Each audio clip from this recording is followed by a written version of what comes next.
बिस्मिल्लाहिर्रहमानिर्रहीम, अस्सलाम वालेकुम। आप देख रहे हैं क्रिकेट वर्ल्ड कप स्पोर्ट्स एक स्पेशल और मैं हूं हमजा शफीक। तो जनाब, इस वक्त धर्मशाला में टूर्नामेंट की दो नाकाबिले शिकस्त टीमें भारत और न्यूजीलैंड मध्य मुकाबले हैं। न्यूजीलैंड के डेरिल मिचेल ने शानदार सेंचुरी स्कोर की है।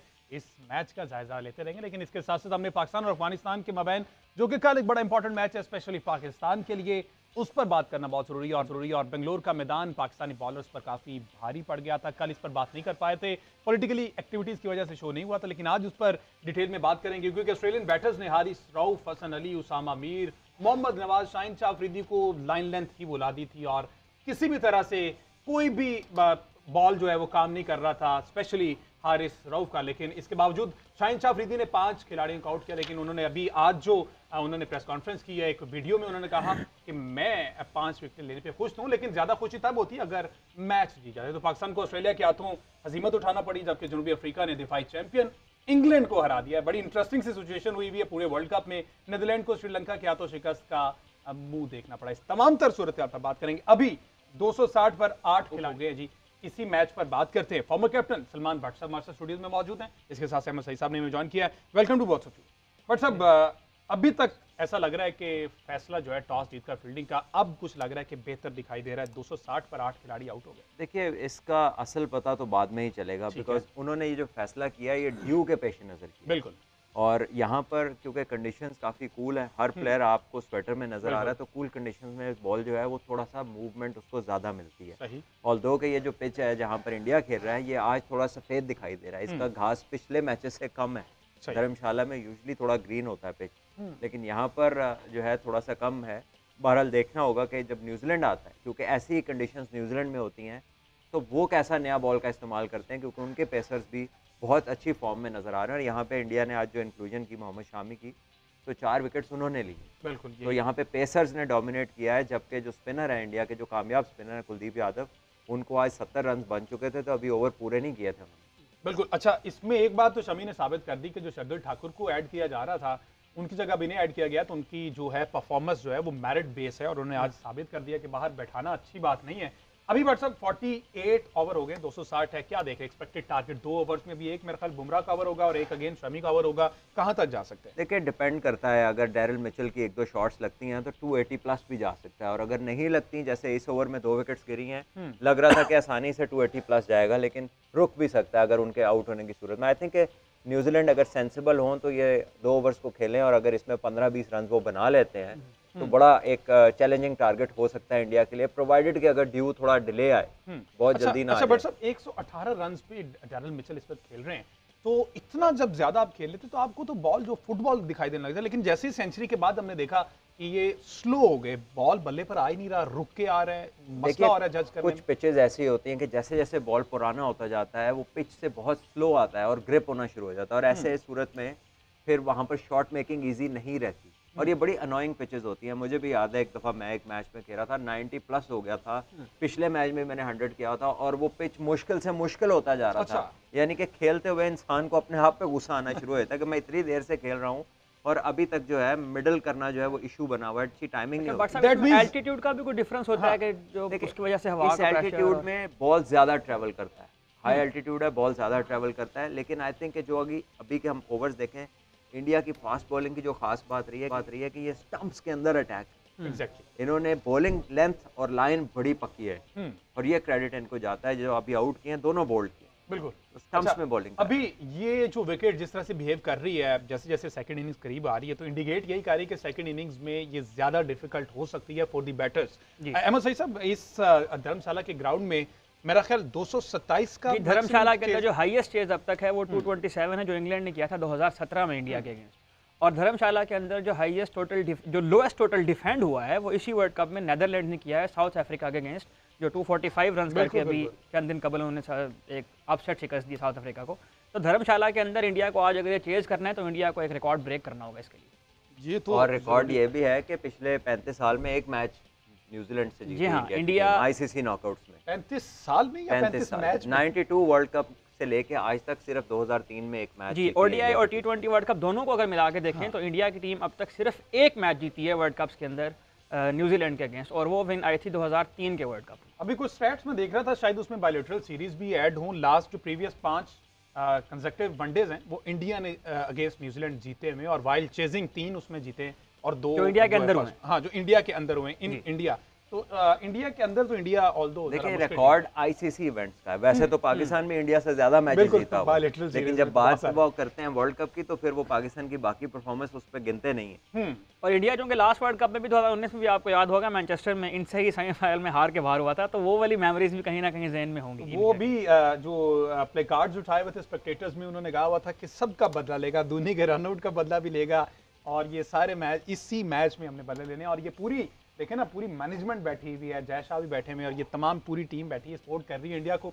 अच्छा इंडिया का मैच तो चल रहा है, 49 ओवर 263 हो गए हैं। थोड़ी सी बात करी, थोड़ी सी क्या, बल्कि हमने मेजर पोर्शन पाकिस्तान पर बात करनी है, और जिस तरह की परफॉर्मेंसेज रही है पाकिस्तान की लास्ट मैच में हमने देखा, और इस पर भी आगे फर्दर जो है, अब कल बड़ा इंपॉर्टेंट मैच है पाकिस्तान के लिए, पाकिस्तान वर्सेस अफगानिस्तान। अब ये टाइम आ गया पाकिस्तान क्रिकेट पर कि हमें ये इंपॉर्टेंट मैच कहना पड़ रहा है कि पाकिस्तान अगेंस्ट जो अफगानिस्तान है, उनके कोच ने भी एक बहुत बड़ी स्टेटमेंट दी है, और उन्होंने ये कहा है कि पाकिस्तान और अफगानिस्तान की टीम्स अब जो है ना वो थोड़ी सी हरीफ बनती जा रही हैं, जिस तरह से रवायती हरीफ इंडिया को कहा जाता है, तो उन्होंने कहा कि अफगानिस्तान भी अब हरीफ बनती जा रही है। तो कल जो कि मैच है इंपॉर्टेंट, उस मैच पर डिस्कशन करनी है एक शॉर्ट ब्रेक के बाद।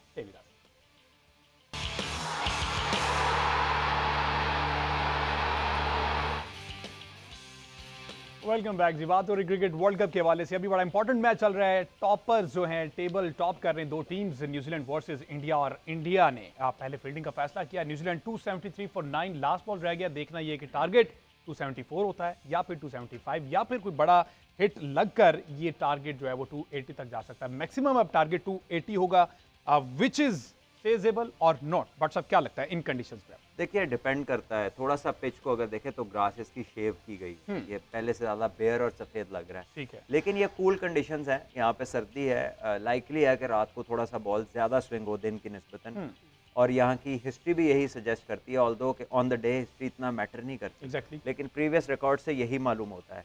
देखना होगा कि न्यूजीलैंड अगर कुछ मूवमेंट होती है तो उसमें से कितना एक्सट्रैक्ट कर पाते हैं, क्योंकि इंडिया के खिलाफ अभी तक जो चीज़ नहीं हुई वो ये है कि इनका लोअर ऑर्डर जो है वो टेस्ट नहीं हुआ।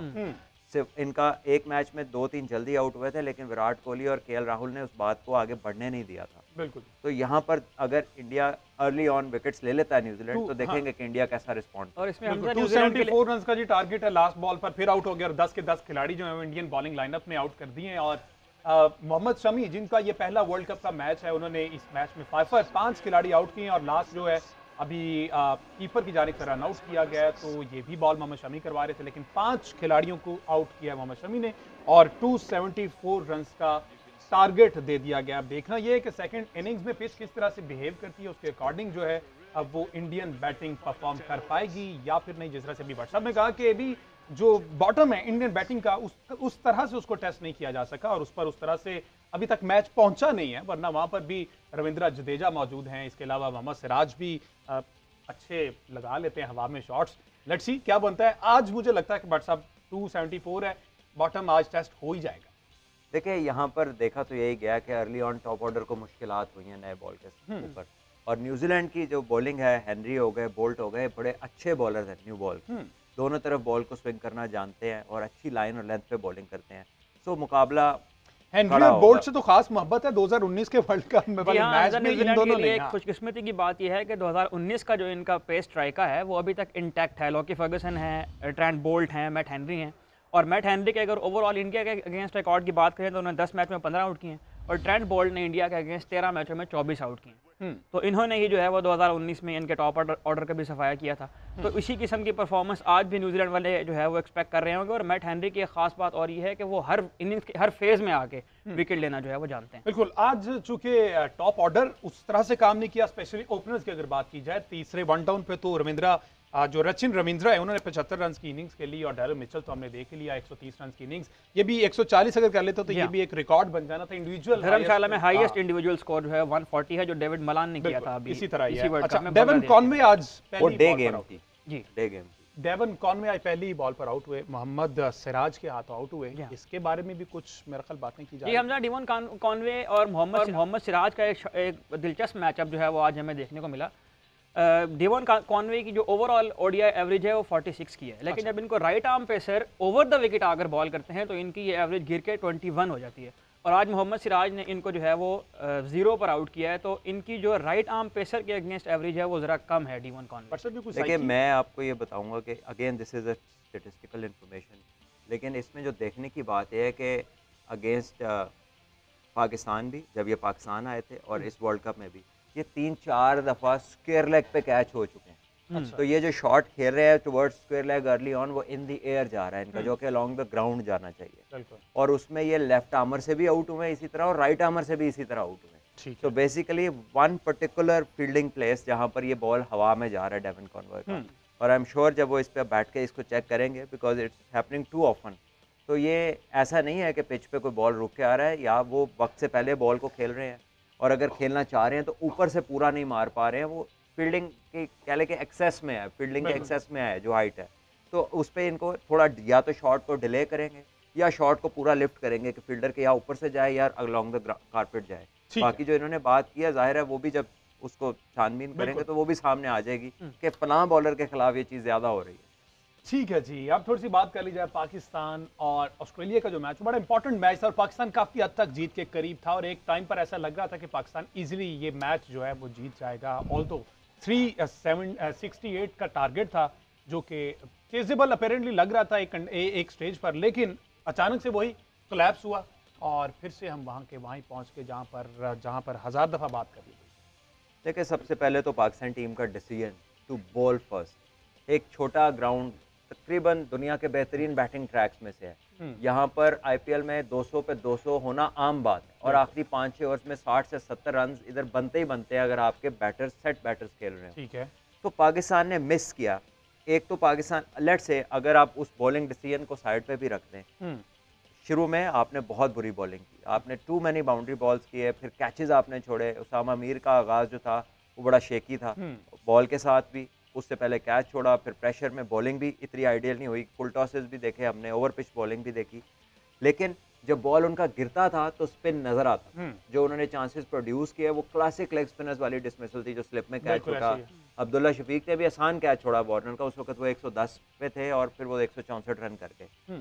उससे अगर हम आगे चलते हैं तो ओपनर्स ने एक अच्छा बेहतरीन प्लेटफॉर्म आपको प्रोवाइड कर दिया था, जिसकी एक्सपेक्ट यही कर रहे थे कि वो ऐसा परफॉर्म करें, उन्होंने किया। ऑस्ट्रेलिया के जो बेस्ट बॉलर्स हैं वो उनके 3 फास्ट बॉलर्स, उन्होंने पहले स्पेल निकाल दिए थे, रन्स भी कर दिए थे। चेज हमने की है मिस मैनेज, क्योंकि 7-8 रन यहाँ पे कोई रन नहीं थे बेंगलोर के अंदर, और बाद में ड्यू ने भी आना था, लेकिन ये तीसरी बार है कि पाकिस्तान की टीम 7 से 8 ओवर पहले ऑल आउट हुई है। बिल्कुल। तो हम अपनी चेज को मैनेज नहीं कर पा रहे, क्योंकि हम ऑल आउट होते हैं, पूरे ओवर यूटिलाइज नहीं करते, हमारा नेट रन रेट भी नीचे आ जाता है, तो हम ना तो चेज को मैनेज कर पा रहे हैं, ना हमें शॉट सिलेक्शन पे हम वक्त देख रहे हैं कि क्या इस वक्त ऐसे शॉट मारने की ज़रूरत है। जैम्पा का सारी दुनिया को मालूम है कि जब जैम्पा बॉल करते हैं तो बॉल स्पिन से ज़्यादा स्किट होता है, तो उसको आपने पुल और कट मारते वक्त बड़ा केयरफुल रहना है। इस पे बहुत विकेट हैं जो शॉर्टर, थोड़ा सा शॉर्ट ऑफ लेंथ बॉल है, बाबर भी पुल मारते आउट हुए, इफ्तिखार कट मारते आउट हुए, उसके बाद रिजवान भी पुल मारते आउट हुए, और तीनों बॉल उसके विकेटों में थे जो स्किट किए, शॉर्ट बॉल थे। तो पाकिस्तान के बैटर्स को अगर प्री इंफॉर्मेशन नहीं मिलनी या अगर उनको नहीं मालूम तो किसका कसूर है, और अगर उन्हें बताई जा रही है और वो उसको फॉलो नहीं कर रहे तब भी ये किसका कसूर है। वेयर आर द पीपल जिन्होंने ये मेक श्योर करना है कि ये जो ओपन इन्फॉर्मेशन है, हर चीज के लिए अलग अलग कोचेस रखे हैं, और हर पूरी दुनिया को जो बातें पता है, हमें देखने वालों को पता है, तो उनको क्यों ये बातें पता नहीं। इसी तरह जो आप कह लीजिए कि इफ्तिखार जब बैटिंग कर रहे थे वहाँ पर भी मैच आसान था, हार्डली 7 रन एंड ओवर चाहिए थे जब रिजवान के साथ। बिल्कुल ऐसे ही। तो वो अननेसेसरी रिस्क लेने की जरूरत समझ नहीं आई, क्योंकि वो तो फास्ट बॉलर्स तो 2-2 छक्के मारे, सामने भी छक्का मारा, और मेन बॉलर्स के ओवर गुजार के विकेटें किसको दी, स्टोइनिस को, जो कि मेक शिफ्ट है, जिन्होंने 5 ओवर उन्होंने करने थे, 5 मैक्सवेल ने करने थे 5th बॉलर को पूरा करने के लिए, और हमने अपना जो विकेटें देनी शुरू की पहली 2 स्टोइनिस को दी।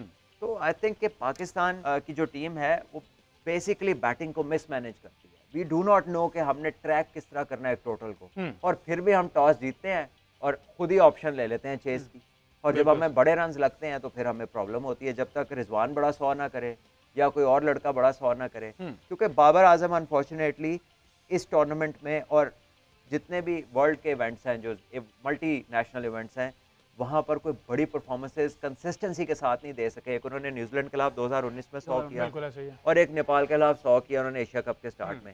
इसके अलावा बाय एंड लार्ज किसी बड़े मैच में आपको उनकी तरफ से कोई खातिरखा कारकर्दगी देखने में नहीं आई। और जब आप अपने लोअर ऑर्डर को देखते हैं तो वही 25, 30, 40। चूंकि बाबर की बात हो ही रही है तो बीइंग अ क्रिकेट फैन और मौसमी एक्सपर्ट, मैं ये समझता हूँ कि बाकी तमाम ने अपना अपना काम किया, ये बाबर पर ड्यू था, उनकी इनिंग्स इस जगह पर चाहिए थी, लेकिन अगेन बाबर जो है वो इसमें कामयाब नहीं हुआ और अगेन स्पिनर के हाथों ही आउट हुए, जो कि पूरी दुनिया कह रही कि बाबर स्पिनर को अभी नहीं खेल पा रहे। अगर बाबर की थोड़ी सी रिकॉर्ड पे बात की जाए, लास्ट जो 4 मेगा इवेंट्स हैं उसमें जनाब 21 मैचेस खेले हैं, 482 रन बनाए में, 513 बॉल्स जो हैं वो फेस की हैं बाबर ने, चौके जो हैं वो 51 है, छक्के सिर्फ और सिर्फ 4 हैं, 513 बॉल्स खेल के सिर्फ 4 छक्के हैं और एवरेज जो है इनकी 22 की है और स्ट्राइक रेट 93 का है। देखिए तमाम तर स्टैट्स हमजा, जो बात है ना कि सबने अपना काम किया, मैं इस बात से थोड़ा सा इख्तलाफ इसलिए करूंगा कि वनडे क्रिकेट में और टेस्ट क्रिकेट में जब आप सेट हो जाते हैं तो आपका रोल होता है मैच को फिनिश करना। बिल्कुल। इमाम अब 5-6 साल से पाकिस्तान टीम के रेगुलर ओपनर है वनडे और टेस्ट क्रिकेट में, और बड़ा बोस्ट किया जाता है जी नंबर 3 रैंकिंग है, बड़े रन किए। जब जरूरत होती है आप नॉट इनफ रन्स करके आउट हो जाते हैं, जो काफी नहीं होते ना टीम के लिए और ना टीम के कॉज के लिए। बिल्कुल। और फिर शॉट भी गैर जरूरी मारते हैं। अभी आपके सामने स्टोइनिस ने 1 विकेट लिया और वो बैट्समैन उसे निकल के खेला और आउट हुआ, आपने निकल के कट मारी और थर्ड मैन पे कैच दे दिया, जबकि आप सेट प्लेयर हैं। और आपको याद होना चाहिए कि जब ऑस्ट्रेलिया के खिलाफ पाकिस्तान ने बड़ी चेजेस की थी तो इमाम ने उसमें 2 सेंचुरियां की। बिल्कुल ऐसे ही है। तो उस चीज को रिपीट करने की जरूरत थी, स्पेशली जब आपके हाथ लग गई है बॉलिंग, पिच 50 पे आप पहुंच गए, आप सेट हैं हर लिहाज से। और जैम्पा को भी इमाम अच्छा खेल रहे, वो निकल के उन्हें आराम से लॉफ्ट करते थे, एक्स्ट्रा कवर भी मारी उन्होंने, सामने भी शॉट्स मारे जैम्पा को, तो बड़ा कॉन्फिडेंट खेल रहे थे। इसलिए उनका काम था कि वो आखिर तक बैटिंग करते और बाकी उनके खेलते। और उस दिन हम भी यहाँ पे ये बात करके उठे थे कि इमाम और बाबर आजम को आज 100 करना होगा, ये नहीं करना कि 50-60 करके आप आउट हो जाए, तो इनको मैच फिनिश करके जाना होगा। तो मेरा ख्याल है कहीं ना कहीं टेम्परामेंट का मसला भी है, ये 60, 80, 70 स्कोर करके ये समझते हैं कि हमने अपना फर्ज अदा कर दिया, जबकि मैच को फिनिश करना असल में जिम्मेदारी। और सब जिस तरह से आपने रैंकिंग की बात की है, टॉप 3, टॉप 1, नंबर 1 बैटर पूरी दुनिया ये मानती है, लेकिन आप नहीं समझते कि वीक टीम्स के अगेंस्ट परफॉर्म करने की आदत पड़ गई हुई? जैसे कोई तगड़ी टीम आती है, आपने बताया कि लास्ट जो अच्छी इनिंग्स थी बाबर की 2019 के world cup against New Zealand century थी, उसके बाद अगर आपने नेपाल को 100 प्लस मार दिया, 135 शायद मारा, तो वो भी वीक टीम, बांग्लादेश, श्रीलंका, इस तरह की टीम्स के अगेंस्ट आप परफॉर्म करके तो फिर आपने ही नंबर 1 बनना है, फिर आपने ही रैंकिंग में ऊपर आना है। देखिए, मैं बिल्कुल इस बात को मानता हूं कि बाबर एक बेहतरीन बैटर है, लेकिन ये बिजनेस ऐसा है कि जिसमें डे टू डे परफॉर्मेंस आप पे सवाल उठाती है और आपकी रेपुटेशन बनाती है। बिल्कुल। ये कुछ ऐसा नहीं है कि आप अपनी पिछली कारकर्दगी के ऊपर जिंदा रहें, वो बड़ा ये एक अगले मैच तक के लिए होती है वो कारकर्दगी। तो बाबर को इस बात का ख्याल रखना होगा, being the captain I think he is feeling the pressure, क्योंकि फील्ड में भी वो गुमे से नजर आते हैं, वो प्रोएक्टिव नजर नहीं आते। आप देखें कि शाहीन ने इस मैच में बहुत शानदार बॉलिंग की, उन्होंने अपनी, मैं ये नहीं कहूंगा कि उन्होंने 5 आउट किए, 5 तो आखिर में रिजल्ट आया, लेकिन असल में उन्होंने अपनी लाइन और लेंथ चेंज की। वो जो फुल बॉल करते थे पहले ओवर में, जब उन्हें छक्का लगा उसके बाद उन्होंने आगे बॉल नहीं किया, फिर उन्होंने अपनी लेंथ विकेटों के दरमियान जैसे बुमराह करते हैं दूर दूर बॉलिंग शुरू कर दी, और इस बैटिंग विकेट पे भी वो कामयाब रहे, उनकी बॉल पे कैच भी छूटा डेविड वार्नर का। लेकिन शाहीन को 4 ओवर में 14 रन दिए, पावर प्ले के अंदर आप उनको क्यों तब्दील करके हारिस रऊफ को ला, ताकि आप अपना पावर प्ले तो कम से कम खत्म करवाएं उनसे। और फिर जब वो पार्टनरशिप लगी और शाहीन के 4 ओवर में 14 रन बने, तो आप उनको 5वां ओवर कराने के लिए तब लाए जब 250 पे कोई आउट नहीं था। तो ये बिल्कुल फार फ्रॉम प्रोएक्टिव है।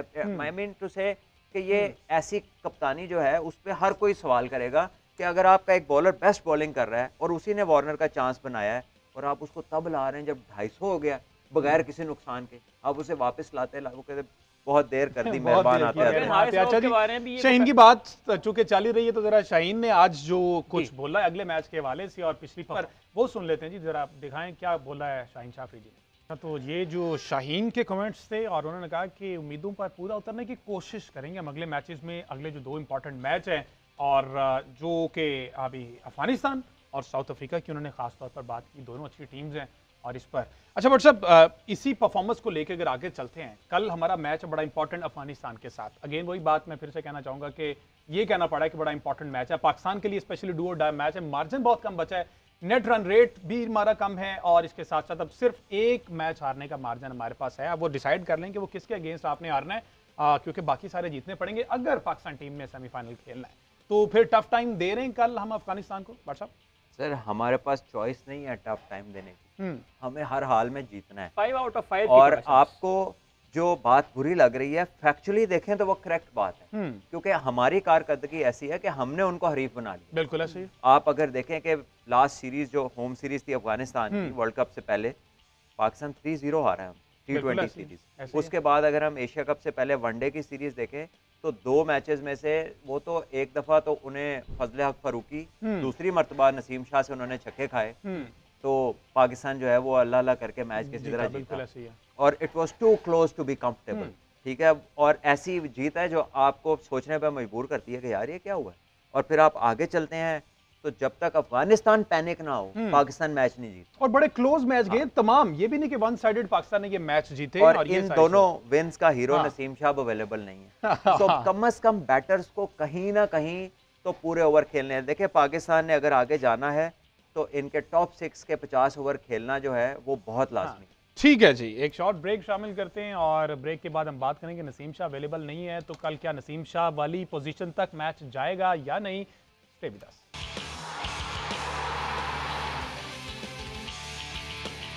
वेलकम बैक जी। बात हो रही क्रिकेट वर्ल्ड कप के हवाले से और कल एक बड़ा इंपॉर्टेंट मैच है पाकिस्तान वर्सेस अफगानिस्तान, उस पर बात हम कर रहे थे और ओपनिंग पार्टनरशिप बहुत जरूरी है। उस हवाले से इमामुल हक ने भी प्रेस कॉन्फ्रेंस की है और उन्होंने अपनी प्रीवियस परफॉर्मेंस और आने वाले मैच के लिए उन्होंने कहा कि आई एम फुली प्रिपेयर्ड और उम्मीद ये कर रहा हूँ कि मैं अच्छा परफॉर्म करूंगा। दिखाएं जी इमामुल हक ने मजीद क्या कहा। आप गुफ्तगू सुनिए आपने इमाम की। बट सब इमाम साहब ने ये कहा है कि बॉलिंग हमारी बेस्ट है, ये कंडीशंस ऐसी हैं कि हर बॉलर को मार पड़ रही है। हमारे शाहीन ने बहुत अच्छी कल बॉलिंग करवाई है लास्ट मैच में जिस तरह से, तो यही बॉलिंग है जो कि हमें मजीद इंपॉर्टेंट मैचेस जितवाएगी।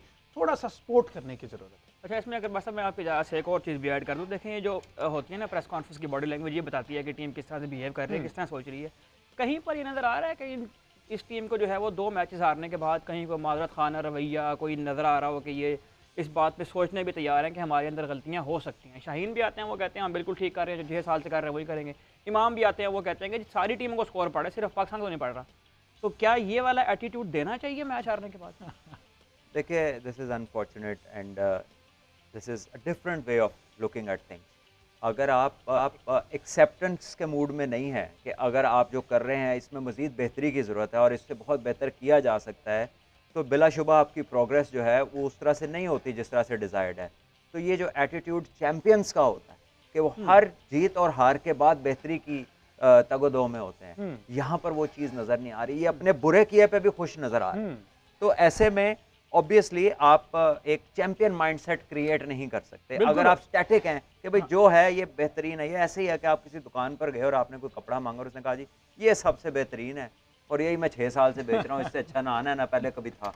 तो आई थिंक ये वो चीज़ है जो कि एटीट्यूड नहीं होना चाहिए एक ऐसी टीम का who is looking to become the world champion। शायद अभी तमाम प्लेयर्स को बशमूल कप्तान इसकी इंपॉर्टेंस समझ नहीं आ रही कि ये वर्ल्ड कप है, इसके लिए टीम जो हैं वो 4-4 5-5 साल से प्रिपरेशन शुरू कर देती हैं। इन्होंने फॉर ग्रांटेड लिया हुआ है, कैजुअल लिया हुआ है। इतना इंपॉर्टेंट मैच हारने के बाद जो हमारे कप्तान है वो विराट कोहली से शर्ट लेने पहुंच गए हैं। तो फिर उसके बाद भी हमने बात की साउथ अफ्रीका वाले मैच में इतना इंपॉर्टेंट, तो फिर उस पर मीम्स बनी हुई थी कि साउथ अफ्रीकन प्लेयर्स से अभी इंग्लैंड का कोई प्लेयर जो है वो शर्ट लेने नहीं पहुंचा। तो इस तरह का जो बिहेवियर है, ये वर्ल्ड कप खेलने जा रहे हैं, आप इंडिया में वर्ल्ड कप खेल रहे हैं। अगर और किसी कंट्री में शायकीन जो है वो थोड़ा बहुत माफ कर दें, लेकिन आप कहते हैं कि वर्ल्ड कप चाहे हारने इंडिया से आपने नहीं हारना, आप इंडिया से हारने के बाद फिर आप वो शर्ट लेने चल जाते हैं। तो ये जो इस तरह का बिहेवियर है, इससे जरा मेरा ख्याल अवॉइड करना चाहिए, सोशल मीडिया की लाइफ से बाहर निकलना चाहिए। कोचेस की इससे ये तो यूं लग रहा है कि शायद इससे लेकर गए हुए हैं कि इन्होंने अपने वीडियोस के अंदर बंदे पूरे करने हैं।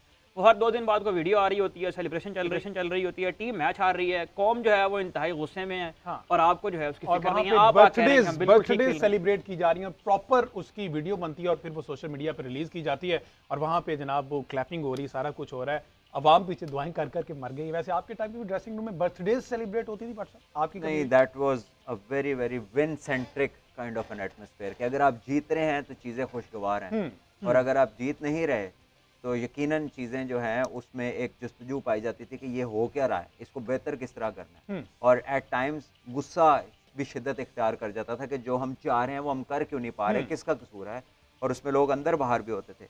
लेकिन ये पिछले कुछ सालों से एक ऐसा ट्रेंड है कि लड़के 5-5 साल एक की परफॉर्मेंस के ऊपर खेलते हैं। बिल्कुल ऐसे ही है। बेशतर बहुत सारे ऐसे लड़के हैं जो बड़े लकी हैं कि बगैर कोई खातिर ख्वाह कारकर्दगी दिखाए 3-3 4-4 साल उन्हें रन मिली है टीम के बिल्कुल अंदर, ऐसे ही। 2.5 साल से अपनी परफॉर्मेंस नहीं दे पा रहे लेकिन अंदर हैं, और जब उस पर बात करते हैं तो ऐसे कॉन्फिडेंस होता है जैसे लगता है कि कभी परफॉर्मेंस में यकीनन फर्क पड़ा ये ही तो नहीं। फिर बड़े लकी हैं, वरना आपके टाइम में तो ऐसा होता था कि थोड़ी सी भी अगर आप तो सेंचुरी करने के बाद अगले मैच में बाहर हो गए थे, आपने बिल्कुल बड़ा हुए अच्छा हैं। परफॉर्म किया हुआ था। तो यहाँ पर एक सेंचुरी कोई 2-3 साल पहले अगर आपने की है तो उसी की बेस पर आप अगले 2-3 साल भी खेलते हैं। क्विकली जी, टाइम थोड़ा है। चेन्नई के विकेट, बट साहब क्या समझते हैं आप, स्पिन फ्रेंडली रहेगी? देखिए अभी तक जो देखा गया है डिफिकल्ट टू स्कोर है वो पिच, और आईसीसी ने उसको पॉइंट्स भी एवरेज पॉइंट्स दिए हैं जिसपे ड्रेविड नाखुश हुए हैं और उन्होंने उस पर इजहार किया अपने ख्यालात का। लेकिन यह रही है कि वहाँ पर पिच थोड़ा सा ग्रिप करता है, स्पिनर्स की थोड़ी हेल्प करता है एक्स्ट्रा, और शॉट्स मेकिंग इजी नहीं है। अफगानिस्तान के 3 बेहतरीन स्पिनर्स हैं, चले हमारे स्पिनर्स को भी कुछ मिलेगा जहाँ पर वो ज़्यादा इफेक्टिव हो सकते हैं, तो देखना ही चलें है जी, कि ये क्या करता है परफॉर्मेंस, ये पाकिस्तान। तो परफॉर्मेंस बेस पता चल जाएगा। जल्दी से क्विकली जरा बट से बता दीजिएगा कि टॉस मैटर करेगा? कर सकता है जी, बिल्कुल ड्यू टॉस डिपेंडेंट है। ठीक है जी, टॉस मैटर कर सकते हैं, क्योंकि कल हमने जब अपनी जीएनएन स्पेशल ट्रांसमिशन करनी है 1 से 2 बजे तक, तब वो टॉस हो चुका होगा, इसलिए मैंने टॉस प्रेडिक्शन और उस पर ओपिनियन अभी से ले लिया है। आप देखते रहिए स्पोर्ट्स फ्लिक्स, कल स्पेशल ट्रांसमिशन के साथ 1 से 2 बजे फिर हाजिर होंगे। अल्लाह हाफिज।